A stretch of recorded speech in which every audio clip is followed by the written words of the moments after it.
Kabanata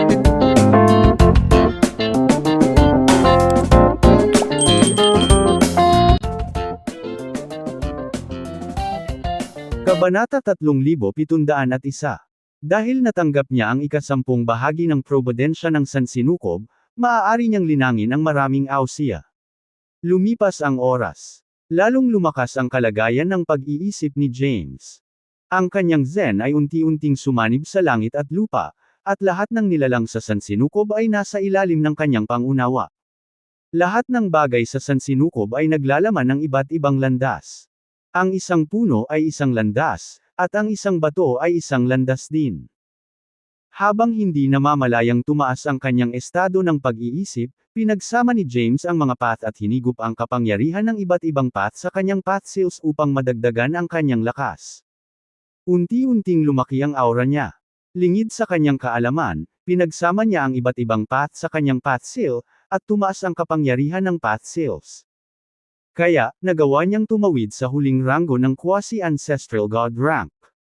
Dahan-dahan niyang iminulat ang kanyang mga mata at dispersed ang kanyang aura. Pagkatapos, tumingin siya kay Quanesha na nakaupo sa isang lotus position sa lupa. Napansin niya na nilinang na niya ang ausiya ng 5 dakilang daan. Tumango si James bilang kasiyahan. Guro. Nang maramdamang tumigil na si James sa kanyang paglilinang, huminto rin si Quanesha at tumayo. Ang mukha nito ay may suot na sobrang saya. Nalinang ko ang ausiya ng 5 dakilang daan, sabi niya nang may matangkad na ngiti. Bahagyang tumango si James at sinabing, not bad, the 5 great paths is profound and can be merged further to produce a brand new power. Naniniwala ako na kailangan mong maunawaan ito ng mag-isa. Naniniwala ako sa iyong potensyal. Susunod, ituturo ko sa iyo ang ilang tuntunin ng landas sa langit. Maraming buhay na nilalang ang nakabasa ng Elysian inscription. Gayunpaman, ang pag-unawa at pag-master sa heavenly path ay hindi ordinaryong gawa. Samantala, nakabisado na ni James ang Elysian script ng sansinukob na ito at maaari pang baguhin ang kapalaran ng ilang buhay na nilalang. Maaari pa niyang gamitin ang script na ito para isagawa ang heavenly path power para patayin ang kanyang mga kaaway. Nangangahulugan iyon na kung magpapatuloy siya sa paglilinang, siya ang magiging controller ng makalangit na landas ng universo at ang bagong Panginoon ng sansinukob. Pakiusap, turuan mo ako, guro. Si Quanesha ay lubos na gumagalang kay James. Casual na ikinaway ni James ang kanyang kamay at ginawa ang isang simpleng inscription na linear ang hugis. Kahit na simple sa labas, ito ay sa katunayan ay nagbabago. Nagsimulang ipaliwanag ni James ang kahulugan ng bawat pagbabago. Pagkatapos, hinawakan niya ang noo ni Quanesha, at isang inscription ang pumasok sa kanyang isipan. Ang inscription sigil ay patuloy na nagbabago at misteryoso. Ang bawat pagbabago ay bubuo ng bagong inscription, na kumakatawan sa iba't ibang kahulugan. Malalim ang Heavenly Path script. Hindi mo sila mauunawaan sa iyong kasalukuyang ranggo. Ituturo ko lamang sa iyo ang mga pangunahing kaalaman sa mga pinakapangunahing pagbabago. Matapos maunawaan ang mga pagbabagong ito, mas mauunawaan mo habang lumalaki ang iyong ranggo. Magagawa mong magsagawa ng mas komplikadong heavenly path scripts at mag-extrapolate ng mga kumpletong. Umalangaw-ngaw sa isipan ni Quanesha ang boses ni James habang tahimik niyang kabisado ang lahat. Pagkatapos, lumuhod siya sa lupa at nagsabi ng may pasasalamat, salamat, guro. Walang ideya si James kung makakatagpo niya muli si Quanesha. Kapag ganap na nahati ang probidensya at kayamanan ng sansinukob na ito, aalis na siya. Hindi siya mula sa ganitong edad. Nagmula siya sa hinaharap sa paghahanap kay Thea. Ngayon, nagkataon, nakarating siya sa bagong universo. Sa mga pamamaraan ng paglilinang at mga kayamanan na mayroon na siya, maaari niyang maabot ang macrocosm ancestral god rank anumang oras na gusto niya. Pumunta lang siya dito dahil inutusan siya ng Lord of the 12th Universe. Bukod dito, nais niyang makipagkumpetensya laban sa mga kahanga-hangang tao ng iba pang mga universo. Sa paglipas ng panahon, nakipaglaban siya sa ilang mga kababalaghan. Gayunpaman, sila ay mga ordinaryong tao lamang na hindi nagkakahalaga ng kanyang pansin. Pinaghiwa-hiwalay ni James ang formation at tumingin kay Quanesha, sinabing, umalis ka sa lugar na ito at manatili sa malayo. Maghanap ng isang lugar upang itago ang iyong sarili at linangin. Lumilitaw lamang muli kapag umalis na ang makapangyarihang mga figure ng sansinukob na ito. Column, Guro. Kinaweyan ni Juanesha si James na may pag-aalala sa mukha. Hindi na siya nagsalita at nagpaalam na lang. Pinagmasdan ni James ang paligid. Dahil ito ay lupain ng Providence, ang lugar na ito ay umaakit pa rin ng maraming buhay na nilalang sa kabila ng pagkakalat na niya sa Providence. Hindi sila pinansin ni James at pinakiramdaman ng oras. Pagkatapos, napagtanto niya na 100,000. Lumipas ang mga taon. Ito ay napakatagal na panahon. 100,000 taon na ang lumipas. I wonder what kind of chaotic treasures have appeared in the meantime, bulong ni James habang naglalakad pababa ng bundok. Sa sandaling dumating siya sa paanan ng bundok, isang magsasaka ang lumakad patungo sa kanya. Siya ay halos 30 taong gulang. Humarap siya kay James at magalang na binati, "James." "Ma'am." Tumingin sa kanya si James at nagtanong, "Anong problema?" "Sa wakas ay lumabas ka na sa closed-door meditation. Sinabi ng cultivator, inutusan ka ng mga nabubuhay na nilalang ng unang universo na pumunta kaagad sa Judah Realm." Naguguluhan, nagtanong si James, "Para saan?" Ipinaliwanag ng cultivator, mga 50,000 taon na ang nakalilipas, ang ilang makapangyarihang figure ng unang universo ay nagsama-sama at banihag ang iyong mabuting kaibigan, si Henrik Declan, at dinala siya sa Judah Realm. Nagbanta silang papatayin siya maliban kung pupunta ka sa Judah Realm. Bago natapos ng magsasaka ang kanyang pangungusap, isang mamamatay tao na layunin ang sumulong sa katawan ni James. Ito ba ay mula sa 50,000 taon na ang nakaraan? Malungkot ang ekspresyon ni James. Hindi niya akalain na magsasama-sama ang First Universe para lang mawala siya. Ang kanilang mga aksyon, gayunpaman, ay nasa loob ng inaasahan. Pagkatapos ng lahat, natalo ni James si Yermolay at inagaw ang kanyang chaotic treasure. Walang paraan na basta na lang sumuko si Yermolay.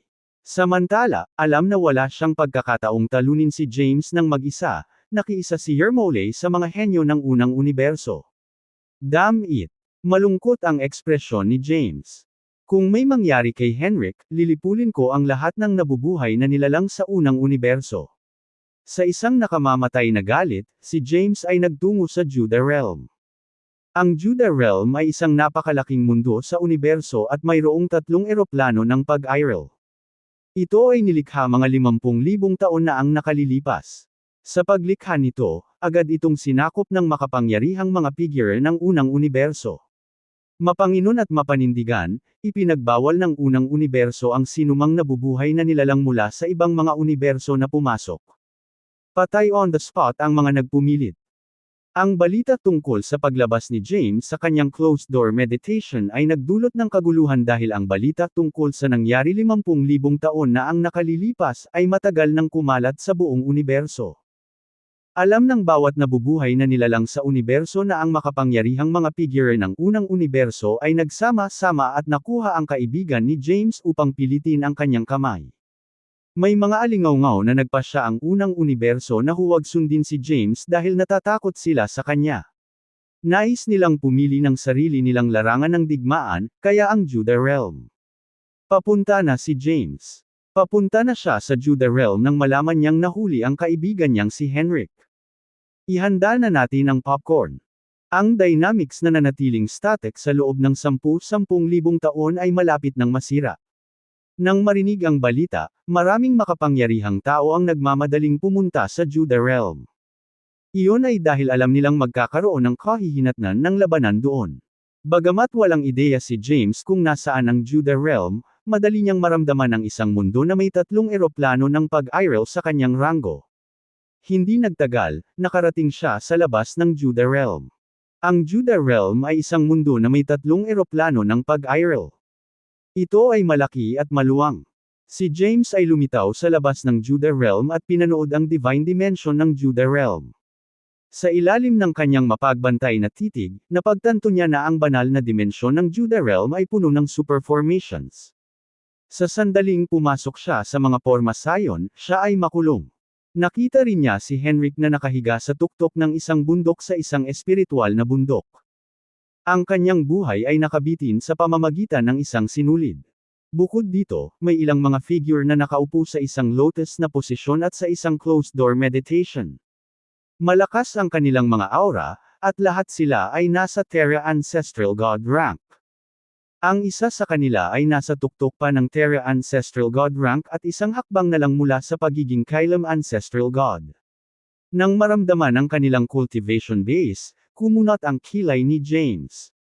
Kung ito ay isang laban sa isa, hindi siya natatakot sa sinuman. Ngayon, gayunpaman, mayroong isang grupo ng mga individual na handang makipaggrupo sa kanya. Kahit na naabot na niya ang rurok ng quasi-ancestral God rank, nag-aalala siya. Anuman, alam niyang wala siyang magagawa kundi iligtas si Henrik. Sa ilalim ng maingat na tingin ng mga tao, dahan-daang pumasok si James sa Judah Realm. Sa sandaling pumasok siya sa divine dimension ng Judah Realm, naramdaman niya ang napakalaking pressure. Ang pressure ay tumama sa kanya ng napakalakas, at kahit na ang kanyang pisikal na lakas ay nasa ancestral God rank, gayunpaman ay nakakaramdam siya ng matinding sakit sa buong katawan. Handa na sila. May suot na malungkot na ekspresyon, bumulong si James, itinakda nila ang super formation na ito gamit ang mundo bilang core. Ang pressure dito ay mas malaki pa kaysa doon sa chaos. Ang pisikal na katawan ni James ay nagawang labanan ang panggigipit ng chaos, hindi dahil sa malakas ang kanyang pisikal na katawan. Sa halip, ito ay dahil ang kanyang pisikal na katawan ay may isang uri ng panlaban-laban sa spatial pressure sa chaos. Samantala, ang spatial pressure dito ay maraming beses na mas mataas kaysa sa chaos.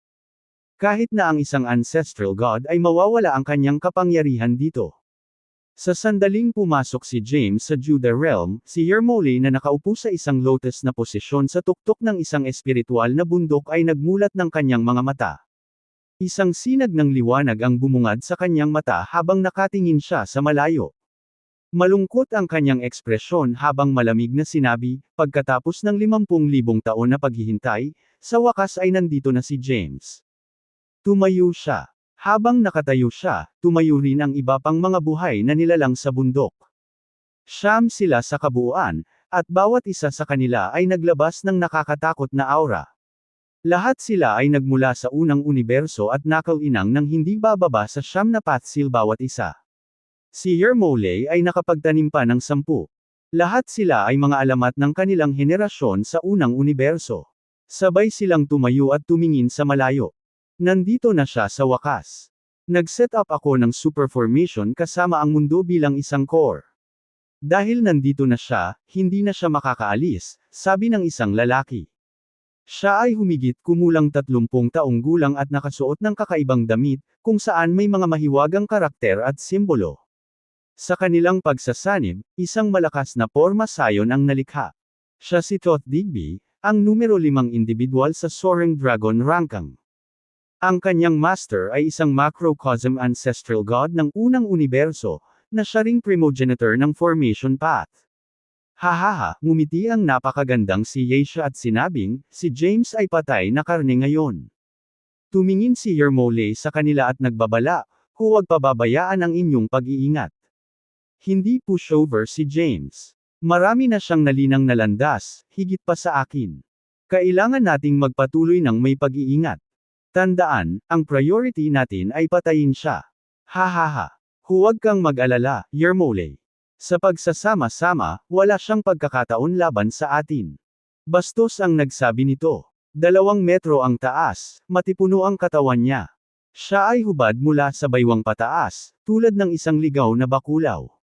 Siya ay si Quasimodo London, isang lalaking nagtataglay ng napakalaking lakas at nasa ikapitong ranggo sa Soaring Dragon Rankang. Ang kanyang amo ay isa ring macrocosm ancestral god. Dumating si James sa Judah Realm.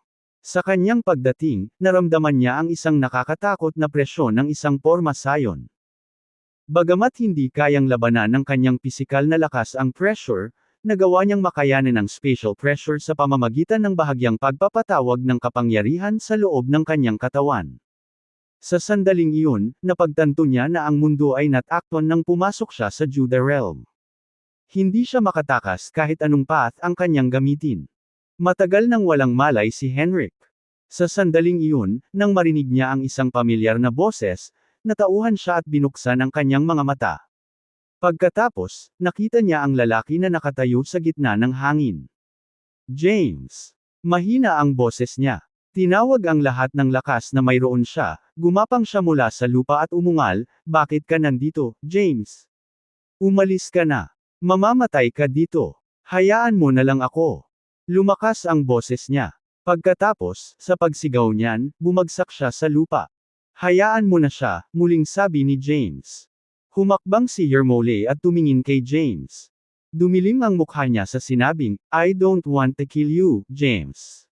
Gayunpaman, nagpakita ka ng nakakatakot na lakas.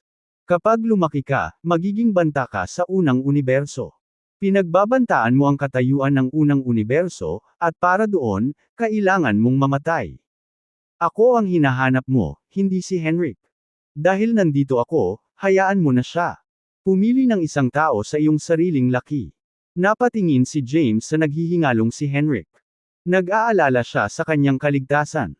Si Henrik ay isang buhay na nilalang ng ika-12 universo at ang tanging kasama niya rito. Bukod pa riyan, siya ang magiging sinumpaang kapatid niya sa hinaharap. Hindi dapat mamatay si Henrik. Mabuti. Si James ang target ni Yermole at hindi si Henrik.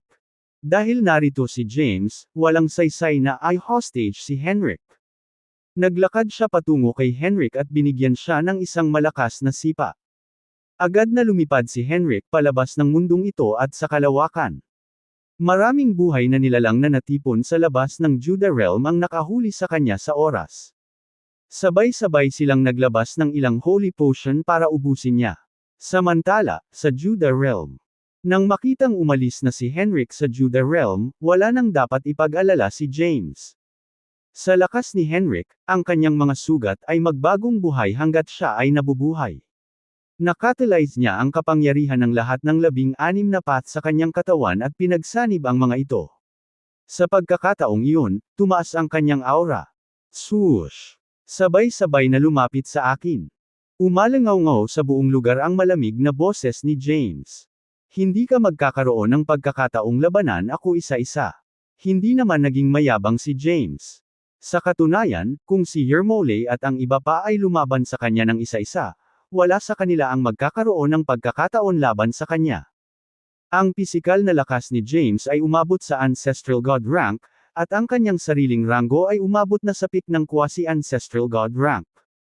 Hindi lang iyon, naintindihan niya ang ikatlong yugto ng Omniscience Path. Ngayon, ang kanyang lakas ay tumaas ng mabilis kumpara sa kanyang nakaraang labanan laban kay Yermole. Sa sandaling iyon, si Yermole at ang iba ay nag-uusap ng palihim. "Huwag mong pababayaan ang iyong bantay." Sinabi ni Yermole, "Ang lugar na ito ay may isang porma sayon na kung saan ang isang ancestral god ay mawawala agad ang kanyang lakas sa pakikipaglaban. Pero, parang hindi naman talaga siya apektado. Ako ang magiging taliba. Hayaan mo akong subukan ang kanyang lakas." Palihim silang nag-usap. Kasabay nito, gumawa sila ng isang plano sa labanan. Pagkatapos ng maikling talakayan, nagpasya silang magpadala ng isang tao upang subukan ang lakas ni James. Sa sandaling iyon, isang buhay na nilalang ang lumakad patungo kay James. Siya ay isang lalaki na halos 40 taong gulang. Nakasuot ng itim na baluti, karaniwan ang kanyang hitsura. Gayunpaman, naglabas siya ng marahas na aura. "Ako ang magiging kalaban mo, James." Ang lalaking nakasuot ng baluti ay naglakad patungo kay James. Dahil walang kaalaman si James tungkol sa mga nabubuhay na nilalang sa ika-12 universo, malamig niyang sinabi, "Sabihin ang iyong pangalan." Sumagot ang lalaki, "Maino Widogast." Habang sinasabi niya iyon ay naglabas siya ng nakakatakot na aura. Pagkatapos, lumitaw ang isang espada at isang kalasag sa kanyang kamay. Ramdam ni James ang nakakatakot na kapangyarihan ng espada, kalasag, at aura. Sila ay quasi-chaotic treasures. Si Maina ay isa sa pinakamakapangyarihang individual sa unang universo na gumamit ng mga pinakamataas na materyales upang lumikha ng quasi-chaotic treasures.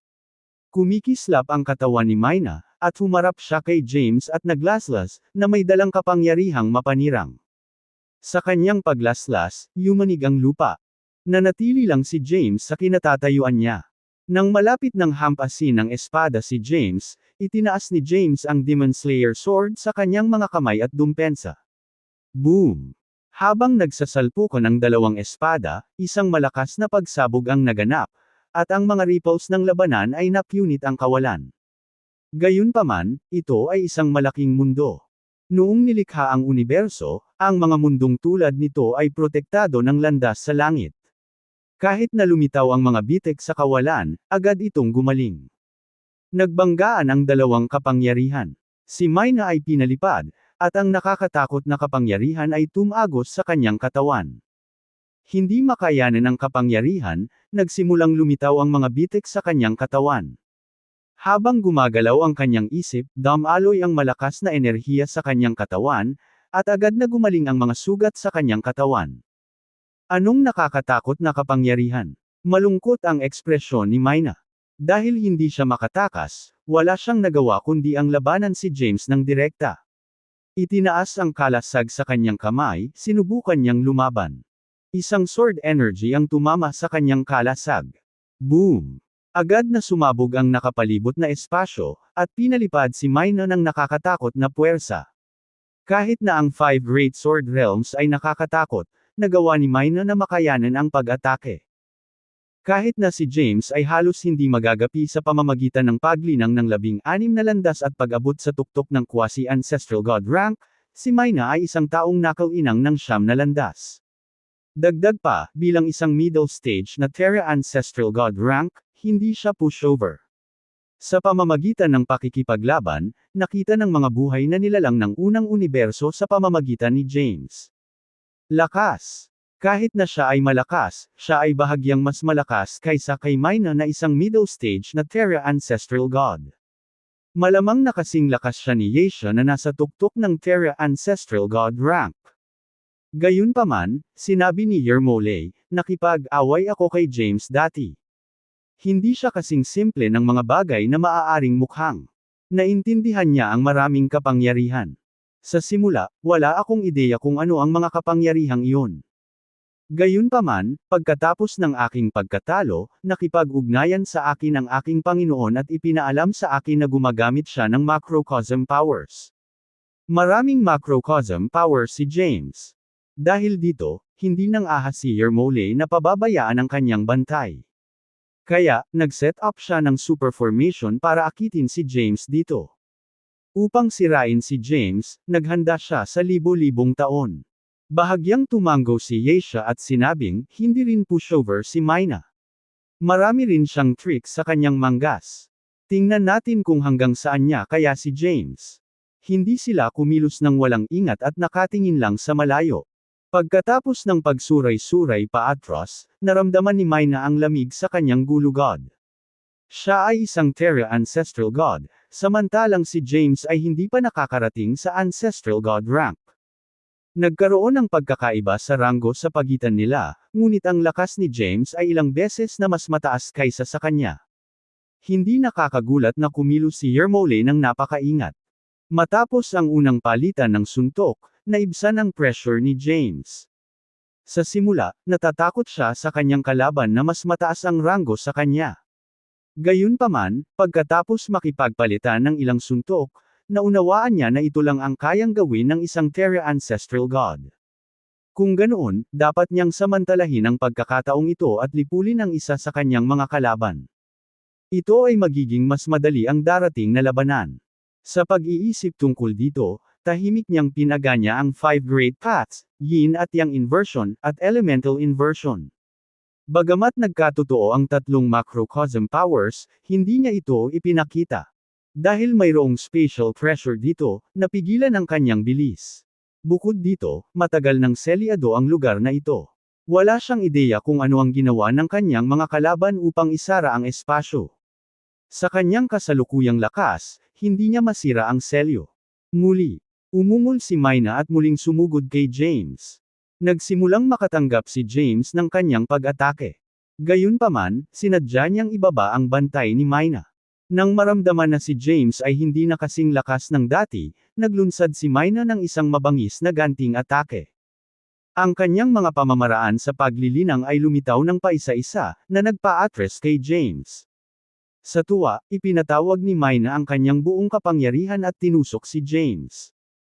Pambihira ang kanyang bilis, at agad siyang humarap kay James. Iyon lang ang mayroon ka. Ngumisi si Mina. Walang inaasahang maglulunsad ng biglaang pag-atake si James. Sa oras na nag-react si Yermole at ang iba pa, tinamaan na ng espada ni James si Mina. Ang nakapangingilabot na madilim na kapangyarihan kasama ang tatlong macrocosm powers ay nabasag ang quasi-chaotic treasure kay Mina at dinurog siya. Kahit na ang pisikal na lakas ni Mina ay umabot na sa ancestral god rank, hindi niya nakayanan ang napakalaking pressure, at ang kanyang katawan ay sumabog sa isang iglap. Habang winasak ng nakatatakot na kapangyarihan ang kanyang pisikal na katawan, maging ang kanyang kaluluwa ay ganap na nawala. Sa isang iglap, naging abo si Mina. Sa labas ng sansinukob, si Henrik na ang buhay ay nakabitin sa pamamagitan ng isang sinulid, ay nakahinga ng maluwag nang makita ito. Samantala, ang iba pang mga buhay na nilalang ay ganap na natulala. Iyon ay si Mina Widogas ng unang universo, isang tunay na Terra Ancestral God. Naging abo siya ng ganoon. Masyadong makapangyarihan si James. Mahirap paniwalaan na siya ay isang buhay na nilalang ng 12th universe. Marami ang natigilan. Sa Judah Realm. Nang mamatay si Mina, ang iba pang 8 individual ay nagsusuot ng malungkot na ekspresyon. Agad na iniutos ni Yermole, huwag mo siyang bigyan ng kahit anong silid para sa paghinga. I activate ang formation. Sa kanyang pag-uutos, si Thoth Digby na namamahala sa formation ay lumitaw sa hangin at itinaas ang kanyang mga kamay habang ang mga misteryosong inscription ay lumitaw sa kanyang palad. Pagkatapos, ang mga inscription ay pumasok sa langit at lupa. Sa sandaling iyon, ang super formation na may Judah Realm bilang core ay naisaaktibo. Sa pag-activate ng formation, ang spatial pressure ng Judah Realm ay tumaas ng husto na kahit isang malaking mundo tulad ng Judah Realm ay hindi makalaban sa spatial pressure. Kung hindi dahil sa proteksyon ng Heavenly Path, gumuho na ang espasyong ito. Lumakas ang pressure ni James. Bagamat nagkaroon ng pressure dati, kinaya ni James ang pressure. Ngayon, napakalaki ng pressure kaya napilitan siyang gawing catalyze ang kapangyarihan ng lahat ng 16 na landas. Ang kanyang mukha ay namutla, at ang mga berdeng ugat ay nakaumbok sa kanyang mukha. Humakbang si Yermole at malamig na tumingin kay James. Kailangan mong mamatay, James. Pinandilatan siya ni James at malamig na sinabing, "Caught the Kree asterisk P. Ipakita mo sa akin ang lahat ng mayroon ka." Boom! Sa sandaling iyon, muling nagbago ang formation, at ang espasyo sa James. Sumabog ang paligid. Habang sumasabog ang espasyo, bumagsak ang nakakatakot na kapangyarihan kay James. Hindi na napigilan ni James ang pressure, bumagsak si James mula sa langit na parang saranggola at bumagsak ng husto sa lupa. Pagkatapos, paimpol siyang nakahiga doon na hindi gumagalaw. Nang makita ito, muling namutla ang mukha ni Henrik, at tahimik niyang ipinagdasal si James, "Kailangan mong manatili diyan, James." Matapos durugan ng formation, bumagsak si James sa lupa, at lumitaw ang isang malalim na butas. Sa sandaling iyon, lahat ay umatake, nagpadala ng mga alon ng malalakas na pag-atake sa direksyon ni James. Dumagundong. Habang nanginginig ang lupa, nagsimulang lumitaw ang mga bitek sa lupa. Pagkatapos, nagsimula silang magbagong sibol. Ang pagoda ay pumailanglang sa langit. Pagkatapos, napagtanto ng lahat na ang pagoda na ito ay nabuo ng mga mahiwagang monumento. Ang bawat monumento ay may isang uri ng espesyal na koneksyon sa isa't isa, at sila ay bumuo ng isang malakas na depensa. Samantala, may isang lalaking puno ng dugo sa pagoda. Ang lalaki ay si James. Nahaharap sa isang nakakatakot na killing formation, unti-unting nawala si James at malapit ng matalo. Sa paglipas ng panahon, ginamit niya ang Infinity Stellace, na bumuo ng isang makapangyarihang formation. Sa formation na nabuo ng Infinity Stellace, nagawa ni James na harangan ang mga pag-atake ng mga makapangyarihang figure ng unang universo at ng super formation. Ang kanyang aura ay tumaas, at ang kanyang nakakatakot na hangarin sa pagpatay ay tumagos sa mundo. Habang ang kanyang hangarin sa pagpatay ay kumalat sa universo, maging ang kawalan ay nabaluktot. Huminga ng malalim si Yermole at ang iba pa. Hindi ka panipaniwala. Buhay si James. Mukhang ito ay magiging labanan hanggang kamatayan. Napatingin si Yermole sa iba. Ang makapangyarihang mga figure ng unang universo ay sabay na tumango at ipinatawag ang kanilang buong lakas bago sinisingil si James mula sa lahat ng direksyon. Sa sandaling iyon, inilabas ni James ang lahat ng kanyang lakas. Ang kapangyarihan ng lahat ng 16 na landas ay natipon, kasama ang macrocosm powers of elemental inversion, yin at yang transformation, at ang 5 great paths. Habang ang kapangyarihan ng 16 na path na pinagsama sa 3 macrocosm powers, tumaas ng husto ang aura ni James. Gayunpaman, dahil si James ay nasa loob pa rin ng super formation, hindi siya ligtas sa kabila ng proteksyon ng pagoda na nabuo ng Infinity Steles. Sa sandaling iyon, pumasok siya sa Omniscience Path, at ang kanyang aura ay tumaas hanggang sa ikatlong yugto ng Omniscience Path. Hawak ang Demon Slayer Sword sa kanyang kamay, ang kapangyarihan ng Dark Wellspring sa loob ng kanyang katawan ay pumasok sa espada, na naging dahilan upang mas nakakatakot ang chaotic treasure ng Dark World. Ngayong nakuha na ni James ang kanyang buong lakas, maaari niyang lipulin kahit ang isang Kylem Ancestral God na may 9 na Path Seal. Yung lalaki. Naramdaman ang napakalaking kapangyarihan ni James, huminga ng malalim si Thoth at muling pinaandar ang formation.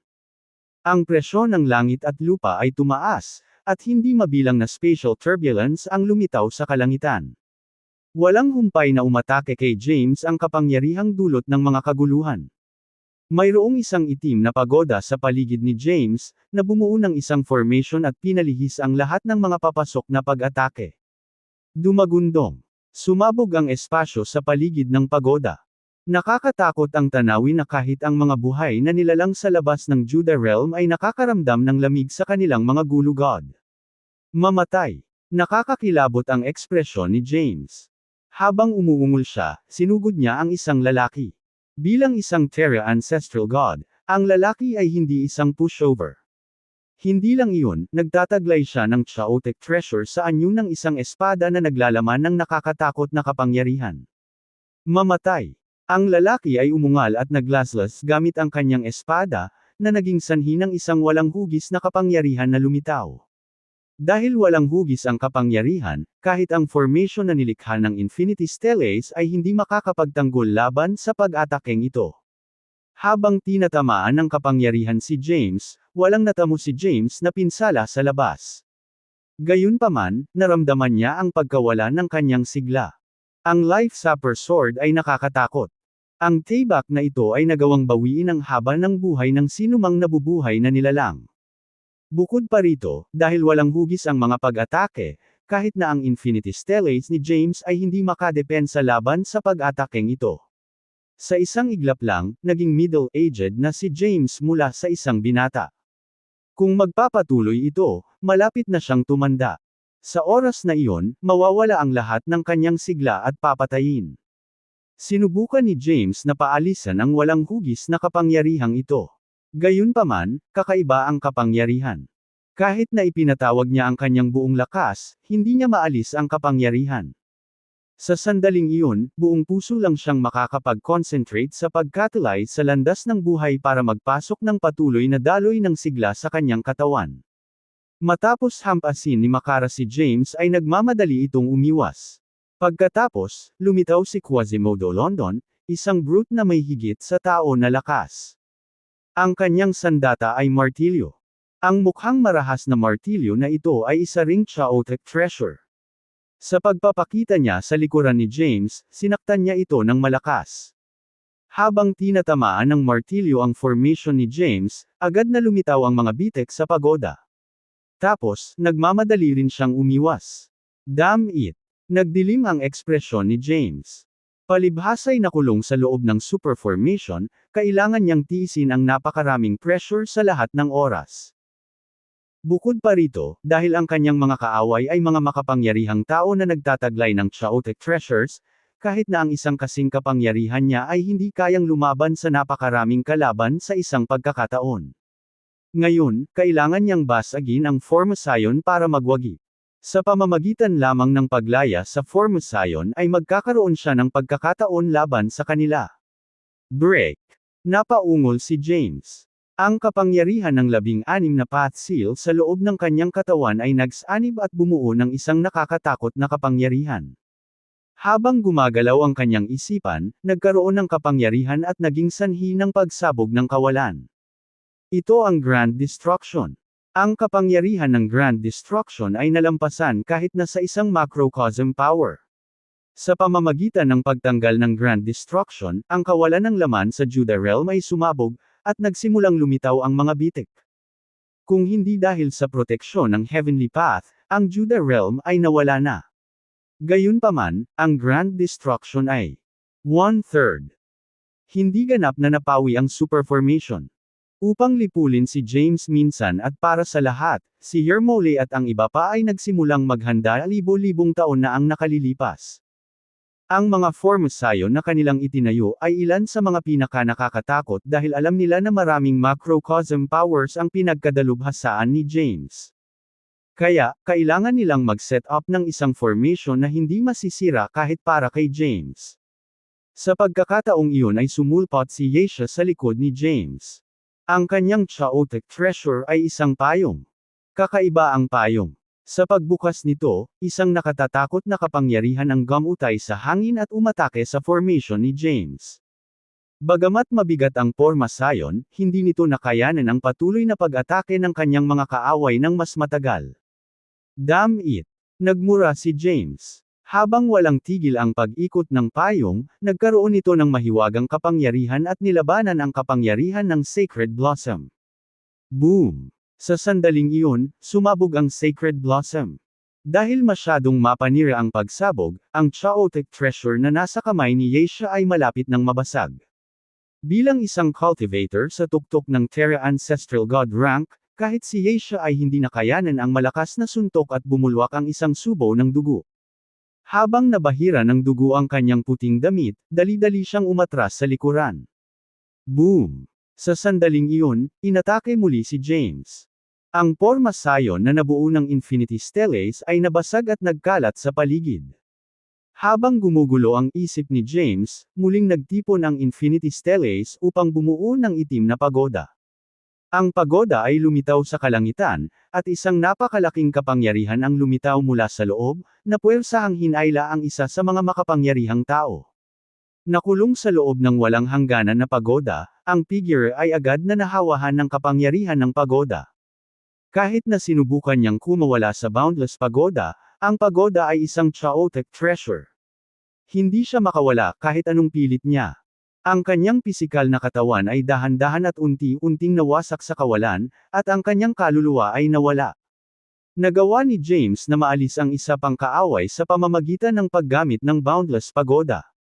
Ngayon, 7 na lamang ang natitira sa larangan ng digmaan.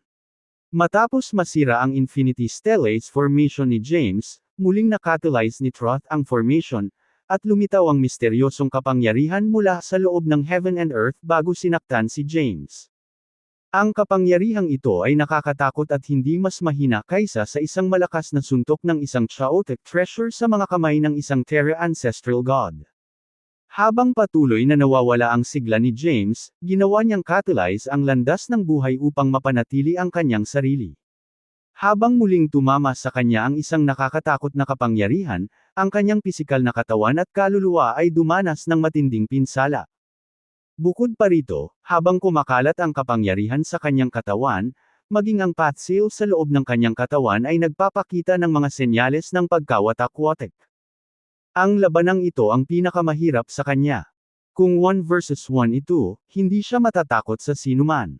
Gayunpaman, siya ngayon ay pinagsasama-sama ng isang grupo ng mga makapangyarihang tao na nagtataglay ng chaotic treasures. Sa kabila ng pinsala, ang makapangyarihang mga figure ng unang universo ay hindi nagpakita ng anumang awa. Hawak ang martilyo sa kanyang kamay, sinubukang durugan ni Quasimodo si James. Magwala. Hawak ang Demon Slayer Sword, isang nakakatakot na sword energy ang na-material mula sa loob. Ang sword energy na ito ay naglalaman ng 3 macrocosm powers.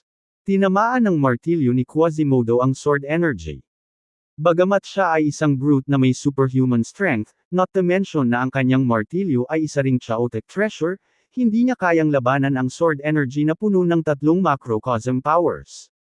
Nang maitaboy ang martilyo ay nagmamadali siyang umiwas. Gayunpaman, ang sword energy ay kumumo sa ibabaw ng kanyang balat, at tumulo ang dugo sa kanyang mga sugat. Sa sandaling iyon, hindi mabilang na mga misteryosong inscription ng langit at lupa ang nagtipon upang bumuo ng isang espada. Patakbo patungo kay James, lumitaw ang espada sa likod ng target nito at tumagos sa katawan ni James. Agad na bumulwak ang dugo mula sa kanyang sugat. Samantala, habang ang walang hugis na sword energy ay naglalaman ng nakakatakot na mapangwasak na kapangyarihan, ang kapangyarihan ay sumabog sa loob ng katawan ni James, at ang kanyang path seals ay halos nasira. Masyadong mabangis ang labanan, at lahat ay natigilan sa tunay na kapangyarihan ni James. Alam nila na ang mga makapangyarihang figure ng unang universo ay nagsama-sama at nagtayo ng super formation sa Judah Realm upang maalis si James. Ang formation na ito ay na-set up na ang Judah Realm ang core, at si Truth Digby, ang maalamat na formation master ay gumugol ng 10,000 taon sa pag-set up ng formation. Kahit na ang isang ancestral god ay mawawala ang kanyang lakas sa pakikipaglaban sa pagpasok sa formation. Gayunpaman, si James ay hindi isang ancestral god. Anuman, nagawa niyang manindigan laban sa siyam na kalaban at nilipol pa ang dalawa sa proseso. Ang dalawang napatay ay mayroon lamang quasi-chaotic treasures, samantalang ang natitirang 7 ay may kanya-kanyang chaotic treasures. Bukod doon, nagtataglay sila ng napakalaking kapangyarihan, at hindi pa nila ginagamit ang kanilang buong lakas. Sa Judah Realm, ang mundo ay naging isang tumpok ng mga durog na bato. Nakatayo sa gitna ng hangin, hinawakan ni James ang Demon Slayer sword sa kanyang kamay, at mayroong isang pagoda na nabuo ng Infinity Stele sa kanyang paligid. Isang malakas na aura ang lumabas mula sa loob ng kanyang katawan.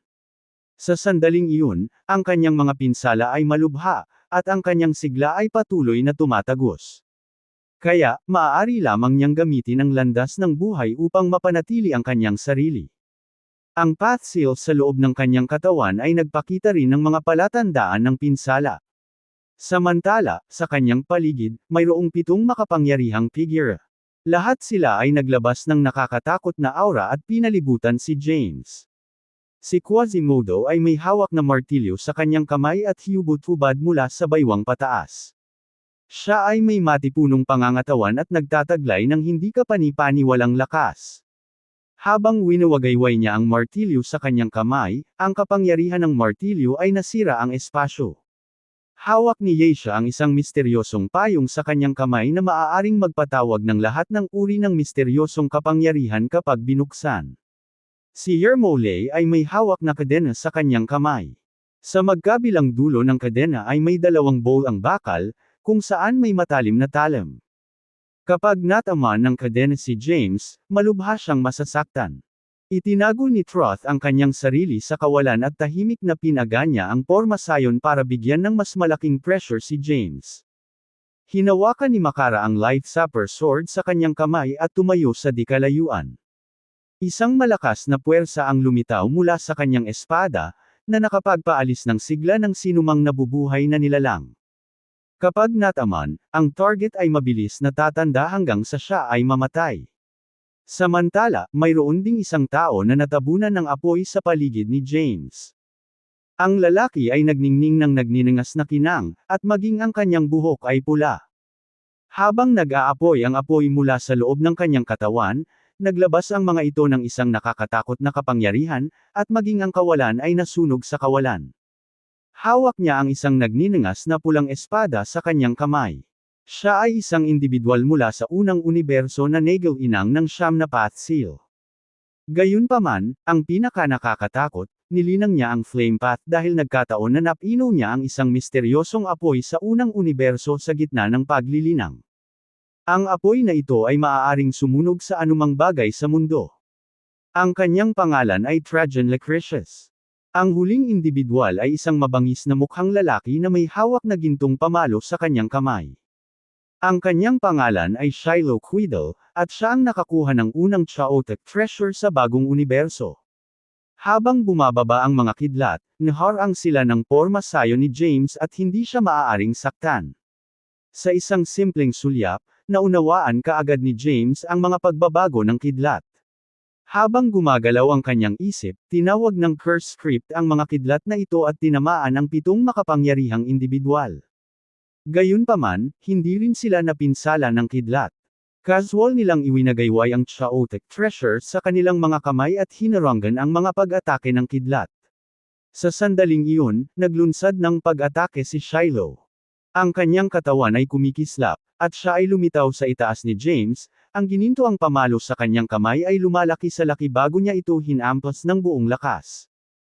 Habang ang gintong pamalo ay tumama sa porma sayo ni James, ang pagoda ay nagpakita ng mga palatandaan ng pagkawatak-watek, at si James ay bumagsak mula sa langit. Iyon ay dahil ang kapangyarihan ng strike ay masyadong malakas, kaya't kahit na may proteksyon ng formation, ang ilang natitirang kapangyarihan ay dumurog kay James, na naging dahilan upang siya ay bumagsak mula sa langit. Bago siya bumagsak sa lupa, gayunpaman, nagawa niyang mabawi ang kontrol sa kanyang katawan. Swoosh! Isang bowl ang bakal na may mga talim ang tumama sa porma sayon. Pagkatapos, isang magandang payong ang lumitaw sa langit. Sa pagbukas ng payong, 10,000 nakakabulag na liwanag ang bumuhos mula sa itaas, bawat isa ay may dalang mapanirang kapangyarihan. Sabay-sabay silang 7 umatake. Mula sa paunang diskarte ng pag-ambush hanggang sa kasalukuyan, bigla na lang nagulat si James at naipagtanggol lamang ang sarili laban sa mga pag-atake. Tumaas ang kanyang aura, at nagdilim ang kanyang ekspresyon. Ang kanyang karma power ay umabot sa tugatog, at habang ginagampanan niya ang one for all, unti-unti niyang nilusaw ang mga nakapaligid na pag-atake. Gayunpaman, ang mga umaatake ay pawang mga makapangyarihang tao na may mas mataas na ranggo kaysa sa kanya. Kahit na ang one for all, na batay sa karma power, ay misteryoso, maaari lamang nitong matuno ang bahagi ng mga pag-atake ng kalaban. Damn it! Tumulo ang dugo sa labi ni James, at nag-umbok ang mga ugat sa mukha. Alam niyang unti-unting mauubos ang kanyang enerhiya kung magpapatuloy ito. Ngayon, ang tanging paraan para magwagi ay ang lipulin muna si Thoth DG na kumokontrol sa formation. Kapag namatay na si Thoth, mawawalan ng kontrol ang formation, at masisira ni James ang formation. Habang patuloy na pinipigilan si James, naramdaman niya ang kanyang paligid. Pagkatapos, nakita niya ang presensya ni Thoth. Sa sandaling iyon, gamit ang lahat ng kanyang lakas, tinatakan niya ang espasyo at ang lahat ng mga sumusubok na salakayin siya. Ipinatawag niya ang Time Path, ang Space Path, ang Karma Path, ang Death Path, ang Curse Path, at marami pa sa parehong oras.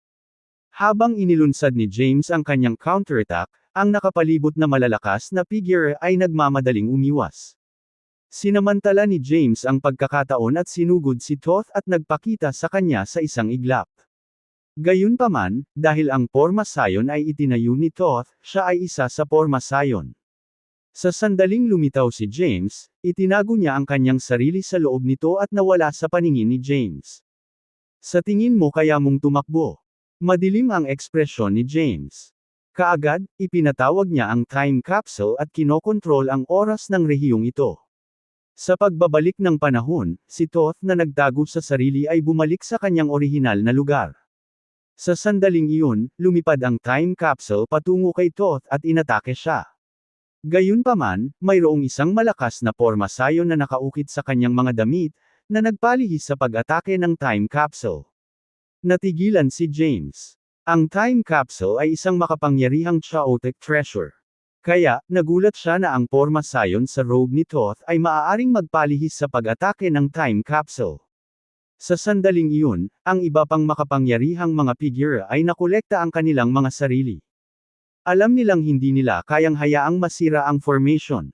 Kung hindi, tataas ng husto ang lakas ni James. Sa oras na iyon, hindi nila magagawang lipulin siya kahit na sila ay magkasama. Pagkatapos, inatake nila si James ng isang beses. Sa paghampas ng chaotic treasures kay James, agad na nabasag ang porma sayon na nagpoprotekta kay James. Malubhang nasugatan si James. Sa sandaling iyon, naranasan ni James ang pag-atake ng maraming chaotic treasures. Ang kanyang katawan ay malubhang nasugatan, at ang ilan sa kanyang mga laman ay nawala, upang makita lamang ang kanyang mga buto. Bukod pa riyan, maraming sugat sa kanyang mga buto. Ang ilan sa kanila ay nabasag at naging alabok. Sino sa mundong ito ang posibleng makalaban sa isang chaotic treasure? Hindi kahit isang Kylem ancestral god, marahil.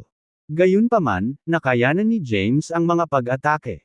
Iyon ay dahil nakatulize niya ang elemental body ng maaga. Bukod dito, dahil ang kanyang pisikal na lakas ay umabot na sa ancestral god rank, nagawa niyang mabuhay. Gayunpaman, kahit na, siya ay nasa kanyang limitasyon. Dahil alam na hindi na ituloy ni James ang labanan, sinamantala ni Yermole at ng iba pa ang pagkakataon at inatake siya muli. Ginamit ni James ang time path sa tuktok para baliktarin ang oras. Gayunpaman, sa loob ng superformation, ang mga epekto ng time path ay nawalang bisa. Sa pamamagitan lamang ng paggamit ng kombinasyon ng time path at time capsule ay halos hindi na maibabalik ni James ang oras pabalik noong kaka-atake pa lang nila sa kanya.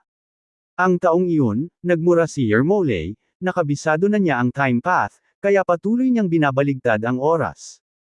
Hindi natin siya mapapatay sa ganitong paraan. So ano? Malamig na sabi ni Yeisha, hindi lang siya ang kumokontrol sa time path. Ang time path ay isa sa 5 great paths. Iilan lang sa 12th universe ang nakabisado ang 5 great paths, at kahit nagawin nila, wala ni isa sa kanila ang nakatawid sa ancestral god rank. Gayunpaman, hindi lamang na master ni Yeisha ang time path, ngunit naabot pa niya ang Terra ancestral god rank. Habang ginamit ni James ang time path para baliktarin ang oras, ginamit din ni Yeisha ang time path niya para mapabilis ang paglipas ng oras pabalik sa puntong nasugatan si James. Damn it! Nagmura si James. Ang makapangyarihang mga figure ng unang universo ay masyadong nakakatakot. Ang mga landas na pinagkadalubhasaan niya ay hindi nakakuha sa kanya ng anumang kalamangan. Mamatay ka James! Umungol si Yermole at hinampas ang mga kadena kay James. Habang gumagalaw ang isip ni James, tinawag niya ang sagradong pamumulaklak. Ang magandang sacred blossom ay namumulaklak, na may dalang mapanirang kapangyarihan. Alam kung gaano nakakatakot ang sacred blossom, nagmamadaling umatras si Yermole sa likuran. Sa sandaling iyon, palihim na lumitaw ang isang itim na lotus, at ang mga sinulid ng itim na aura ay lumitaw mula sa loob. Naputol ang hangin, ang itim na aura ay dumaan patungo sa makapangyarihang mga figura.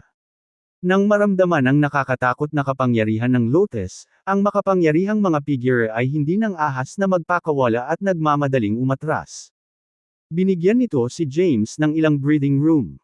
Kaya, ipinatawag niya ang landas ng buhay sa pinakamataas nito, at ang mga pinsala sa kanyang katawan ay bumangon ng mabilis.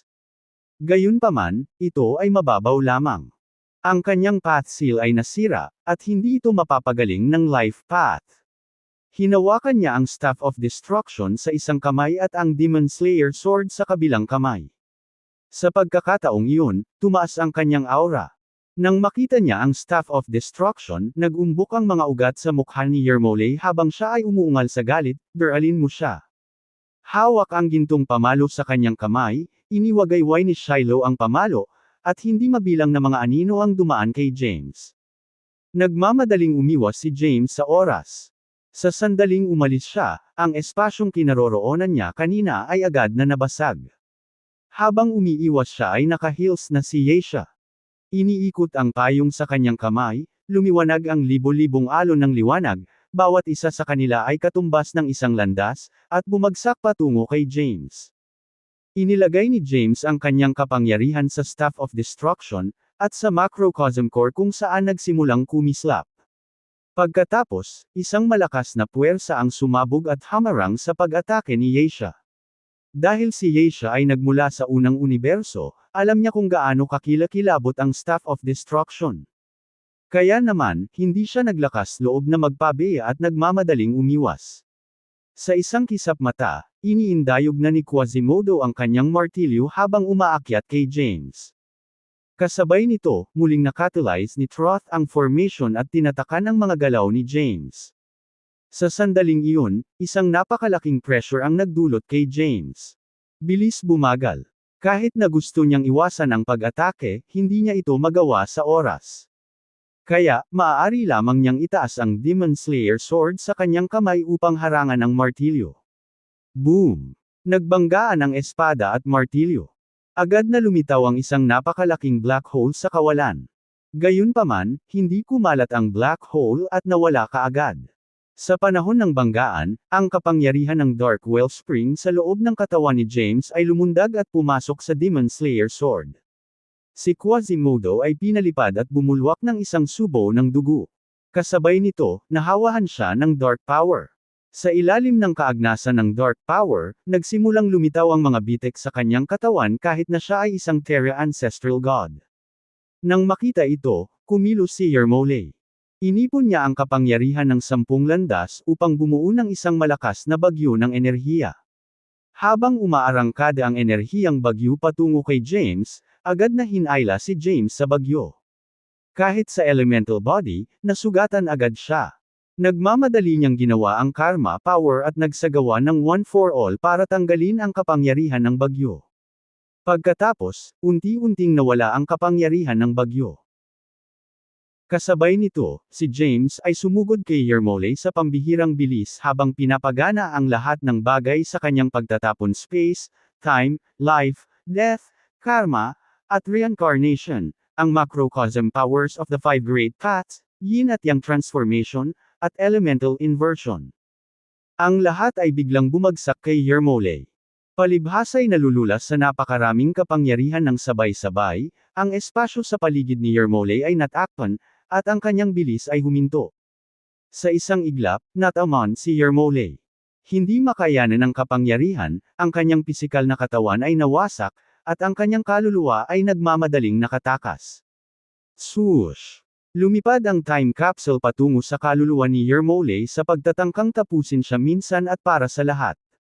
Gayunpaman, sa mahalagang sandali, ginamit ni Yeisha ang kanyang payong para harangan ang pag-atake ng time capsule.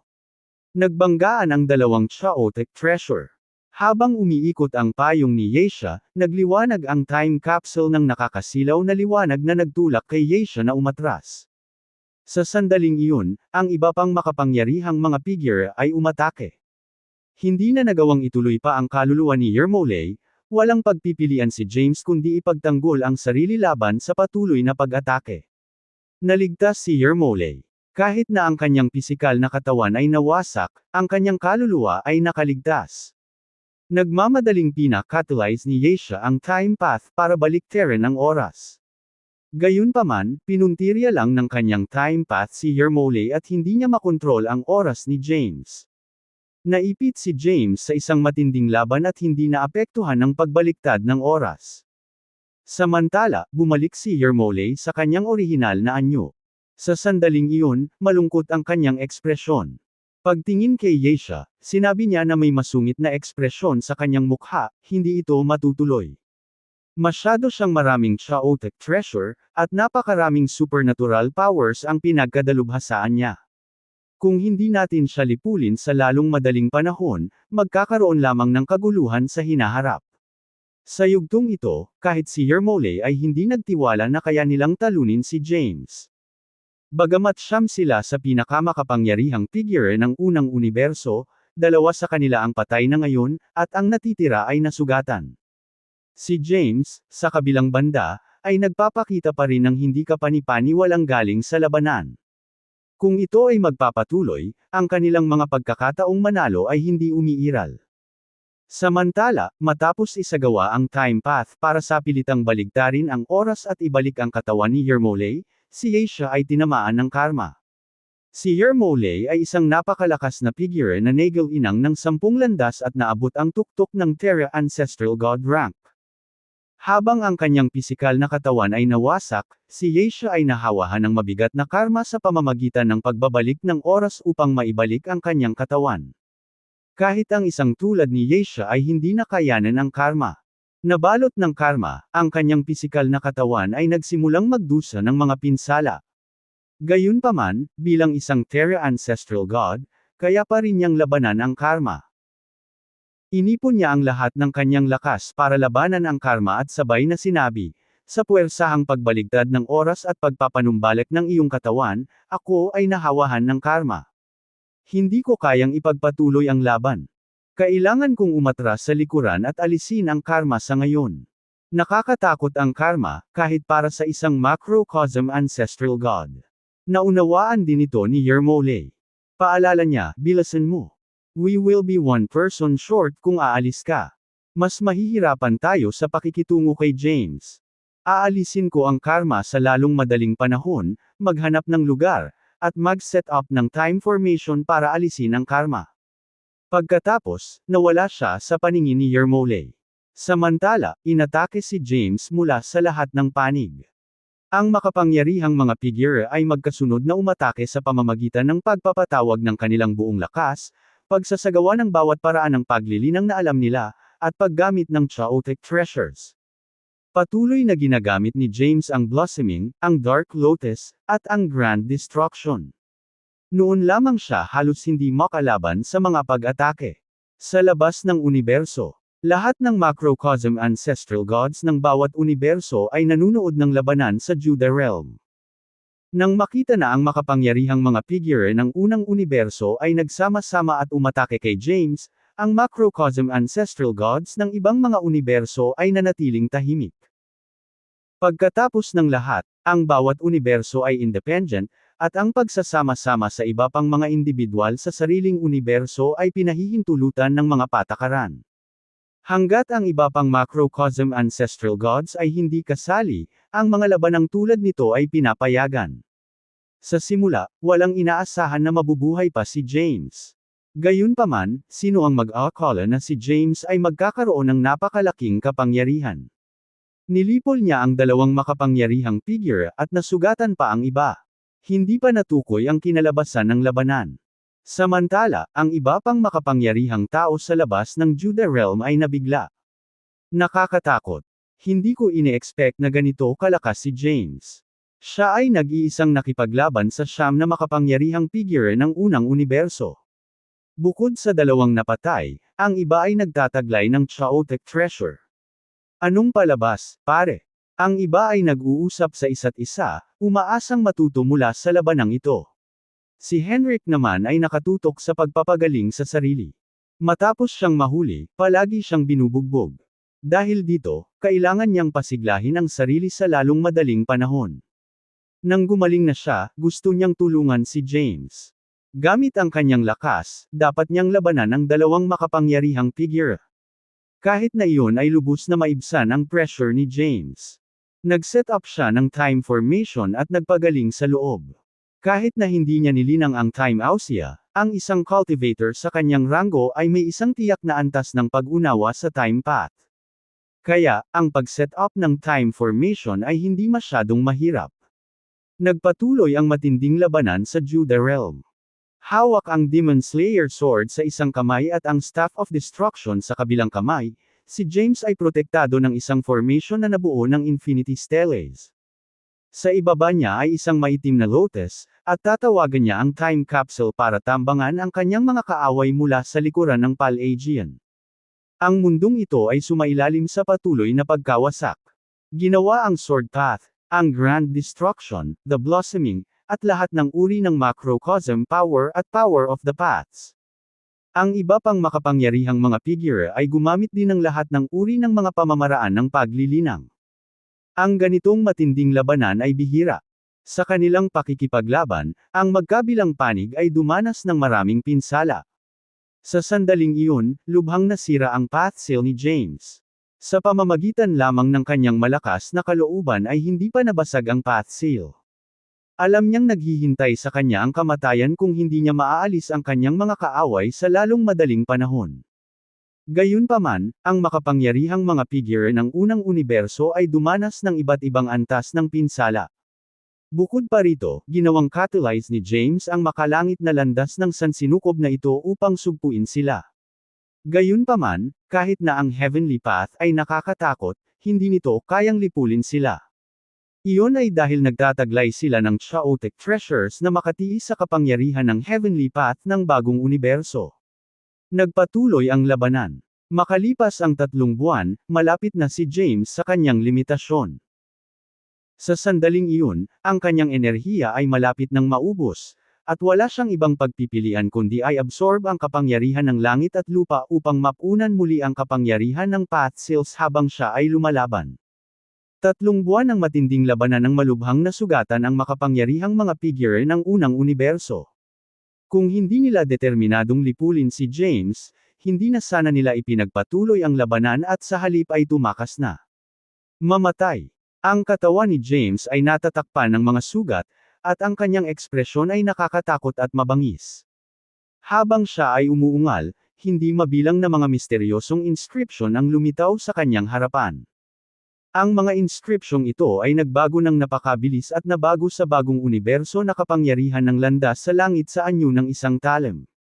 Ang talem ay naglalaman din ng maraming macrocosm powers, na kinabibilangan ng kamatayan, reincarnation, at maging ang dark power. Hindi mabilang na mga talem ang naputol sa hangin papunta sa paligid mula kay James. Lokasyon. Pansamantalang itinigil ni Yesha ang pagsupil sa karma at muling sumama sa labanan. Nang makita ang mga nakakatakot na talem na lumilipad patungo sa kanila, agad niyang itinaas ang kanyang payong at nilabanan ang mga pag-atake. Ginamit din ng iba pang makapangyarihang figure ang kanilang chaotic treasures para ilihis ang pag-atake. Gayunpaman, ito ang buong puwersa ni James. Kahit na mataas ang kanilang mga ranggo, at sila ay nagtataglay ng chaotic treasures, sila ay nabigla. Sabay-sabay silang napaatras. Habang sila ay pasuray-suray na paatras, nabasag ang kawalan sa likod nila, at nagsimulang kumalat ang mga bitik. Sa sandaling iyon, 7 napakarilag na sacred blossom ang palihim na namumulaklak sa ibabaw nila. Sa isang iglap, nakatulize ni James ang 7 blossomings. Ang pagkatalsi ng isang solong blossoming ay lubos na makakaubos ng kanyang enerhiya. Sa sandaling iyon, hindi na nakapagpatuloy pa, ang kanyang sword path H's path seal ay nabasag ng magsagawa ng 7 blossomings. Nagkaroon sila ng walang kapantay na sword energy at gumala-gala sa kanyang katawan, galit na nagdulot ng kalituhan sa loob. Gayunpaman, kumapit siya at hindi bumagsak. Habang pinagsama ang malalakas na blade sa blossomings, hindi na kayanan ng malalakas na figure ang pinagsamang pag-atake kasama ang kanilang chaotic treasures.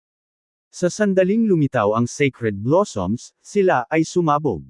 Ang pagsabog ay katumbas ng isang pagsabog ng iba't ibang landas, at dahil dito, nagbunga ng napakalaking kapangyarihan. Lumitaw ang 7 malalaking black hole sa kalangitan, at lahat ng 7 makapangyarihang figure ay nasira at nawasak ang kanilang pisikal na katawan. Ang mga itim na butas ay nawala kaagad. Samantala, 7 individual na puno ng dugo ang nakatayo sa gitna ng hangin. Magulo ang kanilang buhok, at walang bahagi ng kanilang katawan ang hindi nasaktan. Habang umaagos ang dugo sa kanilang mga sugat, ang bawat dugo na nagdadala ng mapanirang kapangyarihan ay lubhang napinsala sa lupa sa ibaba. Ito ay tila isang talo-talo na sitwasyon. Hindi na naituloy ni James ang laban. Ang path seal ng kanyang sword path ay nabasag, at hindi mabilang na sword energies ang umaatake sa kanyang kaloob-looban. Gayunpaman, hindi siya bumagsak at nakatayo lang sa gitna ng hangin. Hawak ang Demon Slayer sword sa isang kamay at ang Staff of Destruction sa kabilang kamay, ang kanyang aura ay nangingibabaw pa rin gaya ng dati. Ang makapangyarihang mga figure ng unang universo ay natatakpan ng mga pinsala sa kanilang buong katawan habang umaagos ang dugo sa kanilang mga sugat. Bukod pa rito, nahawahan sila ng mga kapangyarihan ng Death Path, Dark Power, Karma Power, at marami pa. Dahil naubos na ang kanilang lakas, hindi nila maalis ang mga kapangyarihang ito at maaari na lamang manatili doon. Ang kanilang enerhiya ay ganap na naubos din. Gayunpaman, habang nabubuhay pa si James, hindi sila maaaring gumuho. James, wika ni Yermole, ibigay ang chaotic treasure at sirain ang sarili mong path seal, at maaari naming pag-isipang palayain ka. Gumawa ng kompromiso si Yermole. Hanggat ibinigay ni James ang chaotic treasure at sirain ang kanyang path seal, ililigtas niya ang kanyang buhay. What a joke, malamig na sabi ni James. At this point in time, all out na siya. Mamatay man siya o mamatay ang kanyang mga kaaway. Habang nasa deadlock sila, walang kumikilos ng walang ingat. Samantala, si Troth na nagtago sa mga anino sa lahat ng ito ay ang tanging hindi nasugatan. Siya ay nakatago sa mga anino, patuloy na naghahanap ng mga pagkakataon upang lumikha ng gulo para kay James. Sa sandaling iyon, isang kakaibang madilim na ulap ang lumitaw sa kawalan at palihim na lumipad sa itaas ng ulo ni James. Hindi mabilang na mga talam ang lumitaw mula sa mga itim na ulap at biglang tumama kay James. Sa pagkakataong iyon, sabay-sabay silang anim na umatake. Habang lumilitaw sila sa paligid ni James, ipinatawag nila ang kanilang chaotic treasures at naglunsad ng isang nakamamatay na suntok. Kasabay ng mga talam na bumababa mula sa langit, ang formation na nabuo ng Infinity Steles ay agad na nabasag. Swoosh! Ang payong ni Yesha ay nagpatawag ng hindi mabilang na mga kapangyarihan, na tumagos sa James. Katawan. Tumama ang mga bakal na bola ni Yermole kay James. Tumagos ang espada ni Makara sa katawan ni James. Sa sandaling iyon, si James ay tinamaan ng maraming chaotic treasures. Boom! Isang pagsabog ang naganap sa loob ng kanyang katawan. Hindi na makatiis pa, ang patsil sa loob ng kanyang katawan ay nabasag. Gayunpaman, sinamantala ni James ang pagkakataon, sinaksak ni James si Makara na pinakamalapit sa kanya gamit ang Demon Slayer Sword. Kahit na sinubukan ni Makara na tumakas, huli na ang lahat. Tsaka dahil na target lock na siya, bumagal ang takbo niya hanggang sa huminto. Ang Demon Slayer Sword ay tumusok sa katawan ni Makara. Kasabay nito, ang kapangyarihan ng Dark Wellspring ay lumundag pasulong at pumasok sa kanyang katawan. Dahil malubhang nasugatan na si Makara, hindi niya nakayanan ang pag-atake. Ang kanyang pisikal na katawan ay nawasak, at kahit ang kanyang kaluluwa ay hindi na natili. Gayunpaman, wala sa kanila ang nang-ahas na pumasok sa Judah Realm nang walang ingat. Tumutulo ang pawis sa noo ni Henrik habang nakaupo sa time formation. Kahit na nais niyang sumali sa labanan, siya ay nasa isang mahinang estado at hindi niya magawa. Nang makitang bumagsak na si James, sumigaw siya, "Han in there, James!" Si James ay bumagsak sa isang tumpok ng mga durog na bato sa Divine Dimension ng Judah Realm. Tinamaan siya ng maraming chaotic treasure ng sabay-sabay, at lahat ng patsil sa loob ng kanyang katawan ay nabasag. Nag-umapaw ang mga kapangyarihan sa loob niya. Kasabay ng pagkasira ng kanyang pisikal na katawan, ang kanyang kaluluwa ay mahina. Sa sandaling iyon, umiikot ang kanyang ulo, at ang kanyang mga talukap ay inaantok.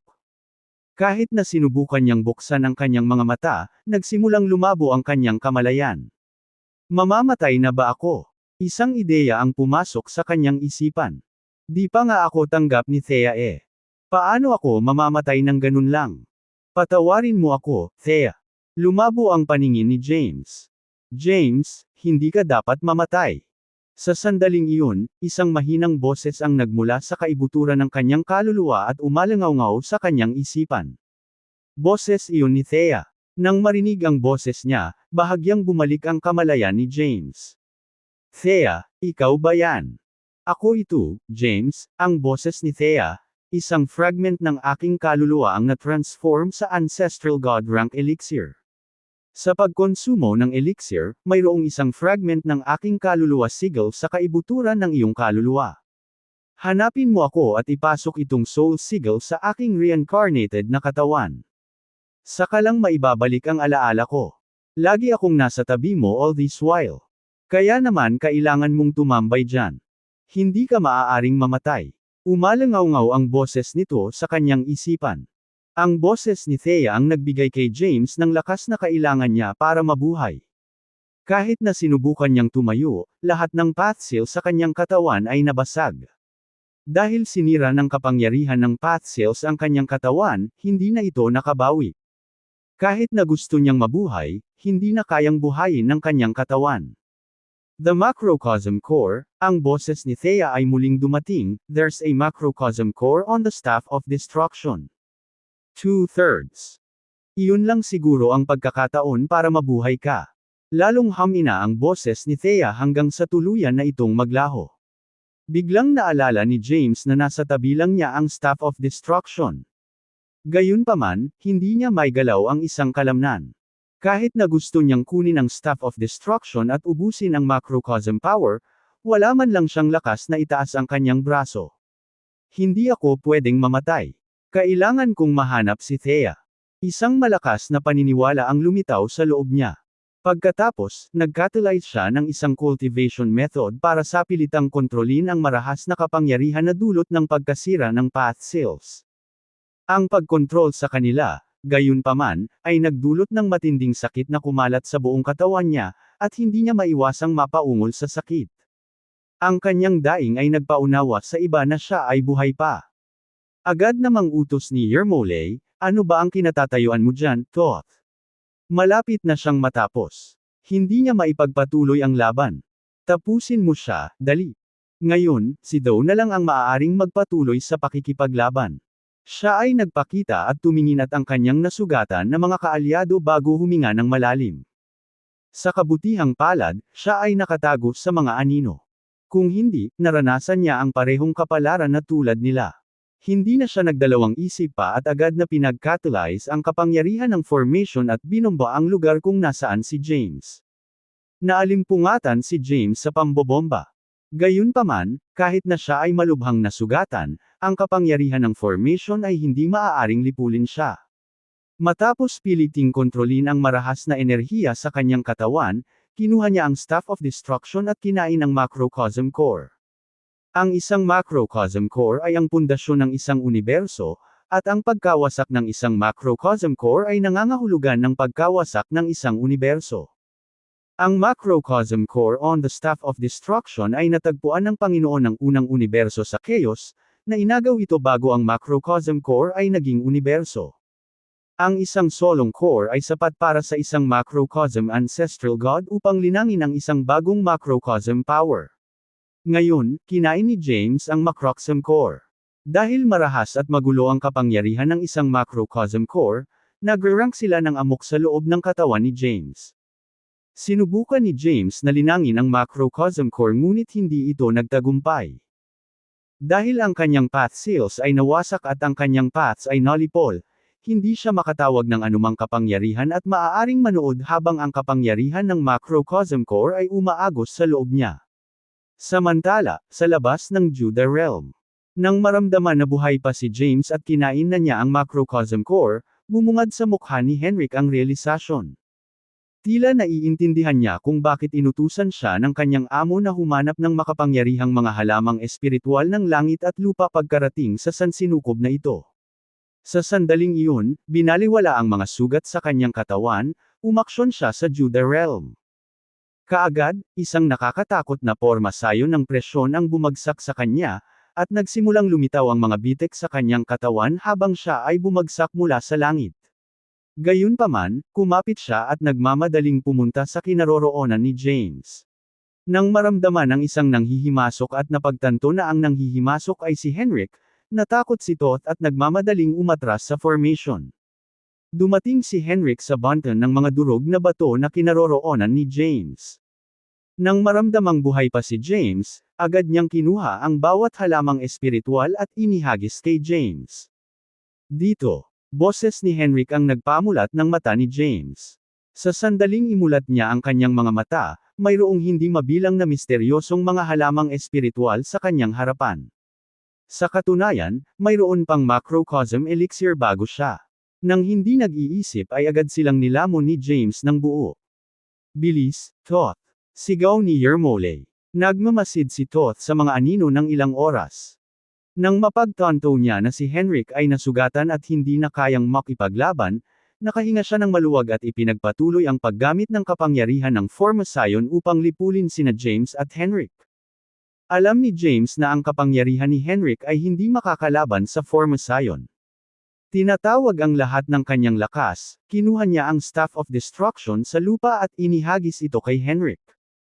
Hawak ang Staff of Destruction sa kanyang kamay, ginamit ni Henrik ang staff para labanan ang kapangyarihan ng formation. Si James naman, inatake ulit. Gayunpaman, ang mga pambobomba na ito ay hindi maaaring lipulin siya at nagsilbi lamang upang tulungan siyang pinuhin ang mga nilamon na damo. Ang kapangyarihang nabuo mula sa mga espiritual na halamang gamot ay unti-unting sumanib sa kapangyarihan na ginawa pagkatapos masira ang path cells bago sumanib sa macrocosm core. Sa ilalim ng pambobomba ng Formosyon, unti-unti silang nagsanib. Di nagtagal, nawasak ang macrocosm core. Kaagad, nagkaroon ng misteryosong kapangyarihan. Gayunpaman, hindi na ibalik ng kapangyarihan ang katawan ni James ngunit nagdulot sa kanya ng malaking pinsala sa halip. Sa sandaling iyon, ang kanyang sigla ay tumagos at ang kanyang buhay ay nagwakas. Pumikit siya. James.